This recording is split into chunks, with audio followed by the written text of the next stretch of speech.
memberikan gambaran tentang Kota Mojokerto. Kota Mojokerto ini terletak di Provinsi Jawa Timur yang merupakan kota penyangga dari ibu kota Provinsi Surabaya, dan Kota Mojokerto adalah jalur perlintasan perdagangan dan industri utama yang menghubungkan ibu kota provinsi yaitu Surabaya dengan beberapa daerah di wilayah Jawa Timur. Kota Mojokerto secara demografis memiliki penduduk saat ini adalah 140.473 dengan luasan wilayah hanya 20,21 km persegi dan terdiri dari 3 kecamatan serta 18 kelurahan. Perlu kami sampaikan kondisi makroekonomi Kota Mojokerto, di mana pertumbuhan ekonomi dan pendapatan per kapita digambarkan bahwa terjadi peningkatan di masa 2018 ke 2019. Namun kita ketahui bersama bahwa dengan adanya bencana non-alam pandemi COVID-19 yang mulai ditetapkan oleh Bapak Presiden Jokowi sejak bulan Maret tahun 2020, maka ini berdampak sepanjang 2020 Kota Mojokerto mengalami pertumbuhan ekonomi yang terkontraksi negatif atau resesi di angka minus 3,69% berdasarkan data yang dirilis oleh BPS Kota Mojokerto. Tentu memang nilai resesi ini memang tidak setinggi Jawa Timur maupun nasional. Kemudian terkait dengan pendapatan per kapita juga bisa dilihat ada sedikit penurunan dibandingkan dengan tahun sebelumnya.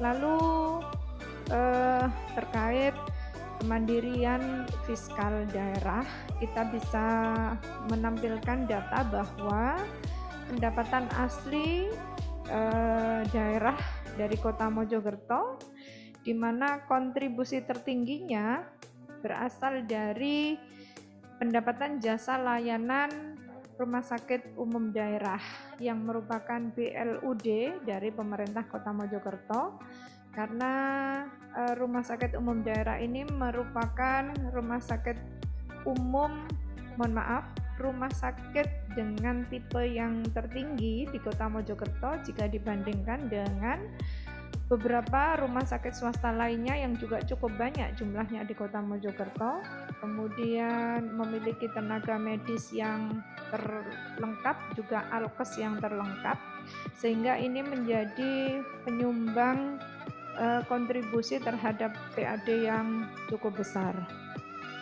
Baru kemudian penambahan PAD dipenuhi dari sektor-sektor lainnya yang banyak juga ada di perdagangan dan jasa yang kategori menengah ke bawah. Nah, datanya perkembangan dari tahun ke tahun dapat dilihat seperti di dalam data tersebut terjadi peningkatan yang cukup signifikan justru di saat adanya bencana non-alam pandemi COVID-19, karena memang jasa bidang kesehatan merupakan sektor yang mendapatkan berkah akibat adanya bencana pandemi ini, sehingga terjadi peningkatan PAD yang cukup signifikan dari sektor jasa layanan RSUD yang dimiliki oleh pemerintah Kota Mojokerto. Kemudian kami bisa sampaikan bahwa investasi di Kota Mojokerto juga berkembang cukup pesat. Dari data investasi bisa digambarkan sebagai berikut. Jadi tahun 2019 sejak pertama kalinya diberlakukan online single submission yang dikembangkan oleh BKPM dan sekarang menjadi Kementerian Investasi, ini kami bergerak secara masif. Seluruh sektor UKM yang jumlahnya puluhan ribu di Kota Mojokerto ini kami lakukan jemput bola untuk mendaftarkan diri melalui OSS tersebut, sehingga data investasi daerah terjadi peningkatan yang cukup signifikan dan basis datanya terrecord by name, by address, by jenis usaha. Ada di Dinas Penanaman Modal Pelayanan Terpadu Satu Pintu. Dan begitupun di saat pandemi sedang melanda, yaitu di tahun 2020, ternyata tetap ada investasi-investasi baru yang masuk ke Kota Mojokerto di tahun 2020. Bahkan di sini kami bisa sampaikan bahwa ada pembangunan dan peresmian satu hotel baru berbintang 3 di saat pandemi yang berdiri di Kota Mojokerto.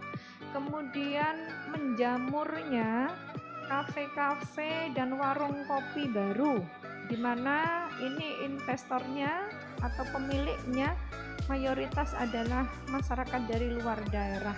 Ini menunjukkan bahwa sebenarnya geliat perekonomian dan juga peluang usaha di Kota Mojokerto ini sangat menjanjikan, karena kami menjamin dengan kemudahan dalam pelayanan perizinan, kemudian kami juga menjamin iklim investasi yang lebih kondusif, karena daerah kami ini merupakan daerah yang bisa dikatakan sosial kulturalnya itu sangat terjaga.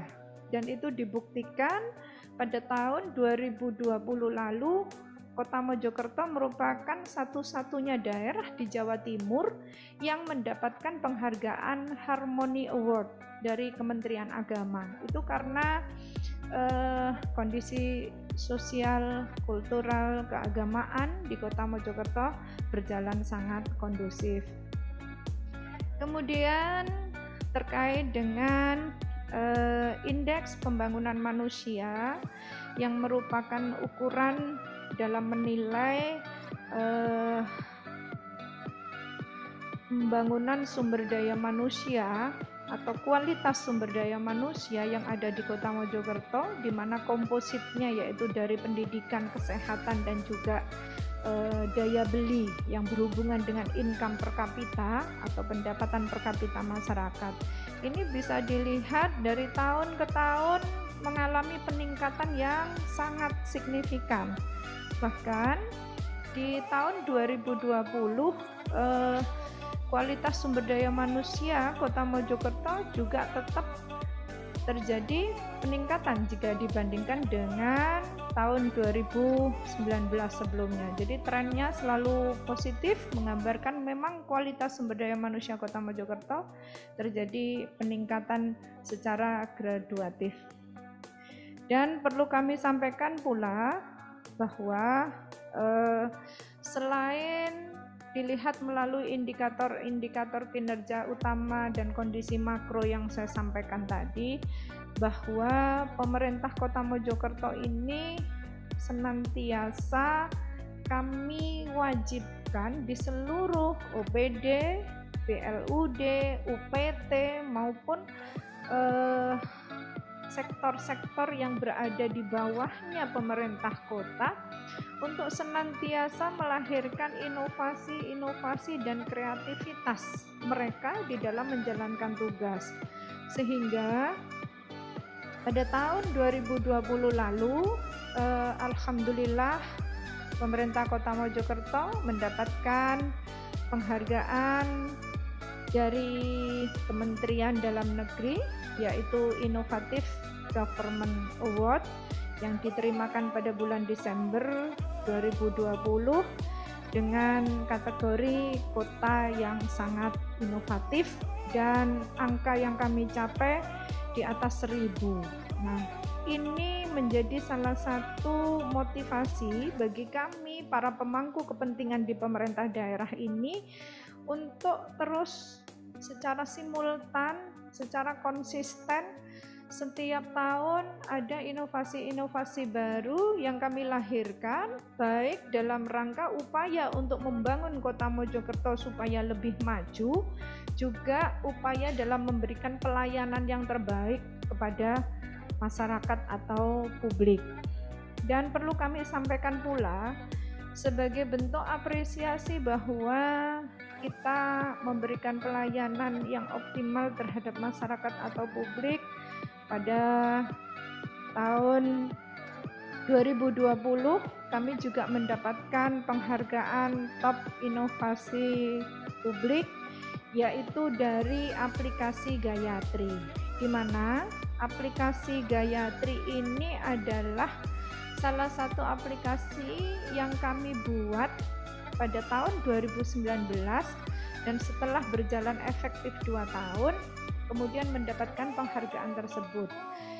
Aplikasi ini merupakan satu media yang bisa dimanfaatkan tidak hanya oleh pemangku kepentingan di pemerintah, namun oleh seluruh kader yang merupakan bagian dari masyarakat yang kita berdayakan untuk bersama-sama memantau kondisi kesehatan lingkungan, kondisi kesehatan penduduk, yaitu kami menyebutnya kader motivator.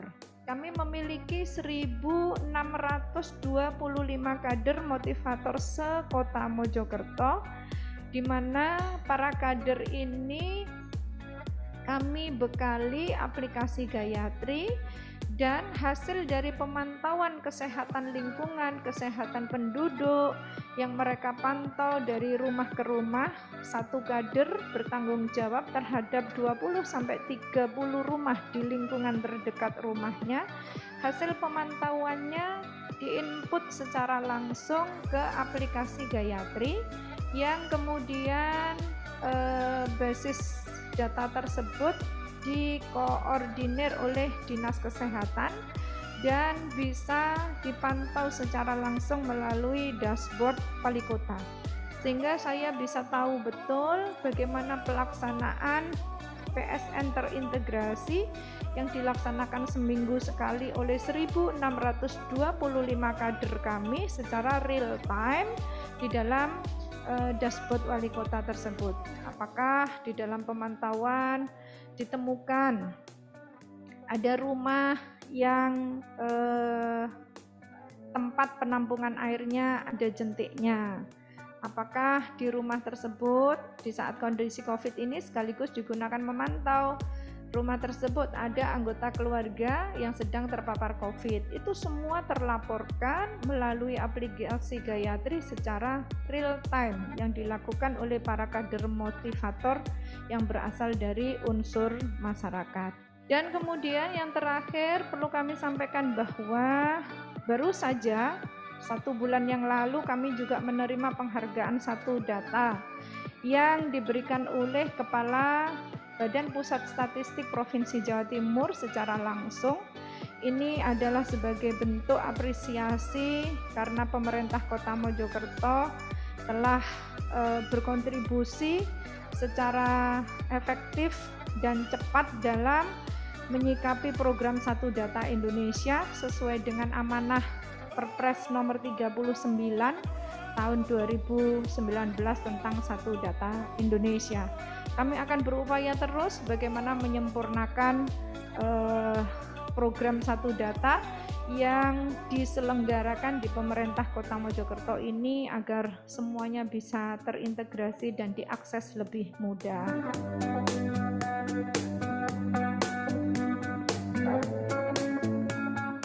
Baik, yang selanjutnya saya akan menyampaikan terkait visi dan misi saya dalam mengemban amanah di Kota Mojokerto ini, bahwa visi kami adalah mewujudkan Kota Mojokerto yang berdaya saing, mandiri, demokratis, adil, makmur, sejahtera, dan bermartabat.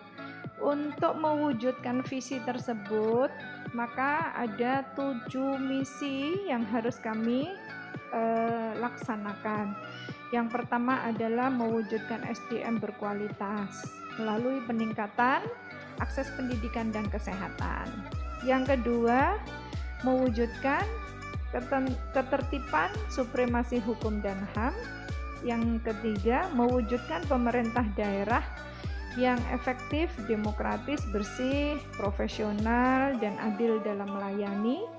Kemudian misi kami yang keempat adalah mewujudkan ekonomi daerah yang mandiri, berdaya saing, berkeadilan, dan berbasis pada ekonomi kerakyatan. Nah, ini yang gencar kami lakukan di saat pandemi itu dalam rangka mewujudkan ini yang misi keempat. Kemudian yang kelima, mewujudkan ketahanan sosial budaya dalam kerangka integrasi nasional pada tataran masyarakat yang bermartabat. Nah, ini digambarkan melalui satu jargon, yaitu Spirit of Mojopahit, karena kota Mojokerto ini adalah daerah yang pada abad 13 lalu merupakan bagian dari ibu kota kerajaan Majapahit. Maka kami membangun daerah kami, membangun sumber daya manusia kami dengan mengusung Spirit of Mojopahit agar kami memiliki satu semangat, motivasi yang besar bahwa kami adalah keturunan Majapahit yang tentu saja banyak mewarisi nilai-nilai budaya dan sejarah yang cukup besar di sini, dan itu kami jadikan sebagai potensi yang kami usung untuk mengembangkan dan membangun kemajuan di Kota Mojokerto. Kemudian yang keenam, misinya adalah mewujudkan partisipasi masyarakat melalui pemberian akses dan kesempatan dalam pembangunan.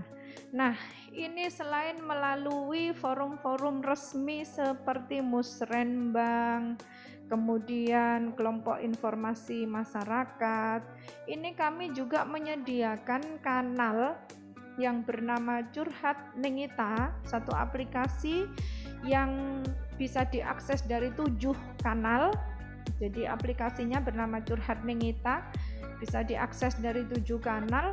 Ini menerima aspirasi, saran, masukan, sekaligus kritikan yang disampaikan masyarakat dalam upaya bersama-sama untuk berkontribusi membangun Kota Mojokerto menjadi lebih baik. Dan alhamdulillah, dengan mulai di launchingnya aplikasi Curhat Ningita dalam 2 tahun terakhir ini, sudah jumlahnya ribuan kritikan, saran, usulan, dan juga aspirasi masyarakat yang masuk secara langsung, dan kami respon secara cepat, secara langsung berdasarkan tusi yang diampu oleh OPD masing-masing. Dan bahkan ketika itu dalam bentuk usulan yang sifatnya bisa kita realisasikan dalam waktu cepat, maka saya turun secara langsung memberikan solusi atas persoalan atau usulan yang disampaikan oleh masyarakat Kota Mojokerto. Kemudian misi yang ketujuh adalah mewujudkan anggaran pendapatan dan belanja daerah yang lebih mengutamakan kesejahteraan masyarakat. Nah, ini anggaran pendapatan daerah ini tentu kami berupaya bagaimana kemandirian fiskal daerah juga bisa meningkat melalui potensi-potensi PAD yang terus kita kembangkan, tidak hanya dari sektor yang sudah ada seperti kesehatan dan pajak serta retribusi, tapi kami mengembangkan pariwisata di Kota Mojokerto. Jadi Kota Mojokerto ini memiliki beberapa aliran sungai yang cukup besar, mulai dari Brantas, Sadar, Ngotok, kemudian Cemporat, Sungai Brangkal. Sungai-sungai besar yang melintasi kota kami inilah yang kita jadikan sebagai lokus untuk pengembangan pariwisata. Selain juga penyediaan sektor-sektor sentra kuliner, sentra UMKM sebagai pusat rekreasi belanja yang menjadi unggulan Kota Mojokerto. Karena seringkali masyarakat dari luar daerah atau wisatawan yang berkunjung ke Kota Mojokerto mayoritas lebih kepada wisata kuliner. Nah, sentra-sentra kuliner dan UMKM inilah yang kami sediakan secara lebih representatif dan mengikuti kebutuhan atas perkembangan pola hidup manusia saat ini yang ingin semuanya serba lebih cepat, tersedianya akses wifi yang gratis dan juga mudah diakses, kemudian ada lokasi-lokasi titik-titik yang lebih nyaman untuk memenuhi kebutuhan generasi milenial dan generasi Z.